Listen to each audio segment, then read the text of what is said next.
You guys are probably watching this video because you were driving your Jeep home and your rear locker tried to engage while you were on the freeway, and you were probably driving maybe 40 plus miles per hour, and you're like, what the heck is going on? Or you left the trail and then your light came on. Best advice I could give you guys is do not drive that Jeep once you park it after having that problem. You want to go home and just leave the Jeep there. And if you're gonna take it to the shop, take it to the shop, get it towed. I had the locker trying to engage as I was driving home after hitting a trail, and when I got home I thought maybe it's just kind of tweaking out, so you know, maybe it'll fix itself tomorrow. That's like what everyone always hopes for, obviously. You know, you kind of pray and you just hope that it's just, you know, your computer kind of tweaking out. And so what ended up happening was the next day in the morning, I turned on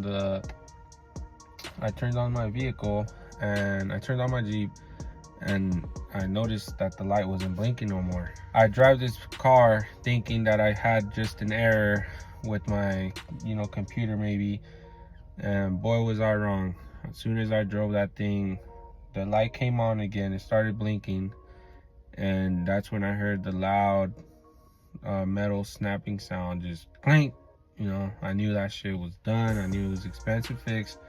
And so my advice to you is open up your diff and check your sensor. You know, you could check the outside one, clean it out, whatever. Your light turns off. As soon as you do that, you're good or whatever. And I would probably recommend changing out your oil from your diff as well. And yeah, but if it doesn't go off after cleaning the sensor, then you got to check the inside, and then that's when you'll really know what's going on. Because my sensor, like I said, it blew up, and then I drove it and it snapped my locker. Let me tell you, it's not a cheap fix.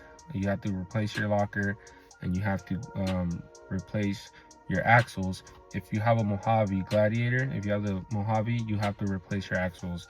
You might ask why, and that is because Mojave did the bright move of adding one axle longer than the other axle. And any lockers, obviously the Mojave's pretty new, so we don't have as much parts made just for us, and you have to replace it with the locker that is built for the, you know, the axles to be the same length on each side, and you have to replace that. If you have a Rubicon, you're okay.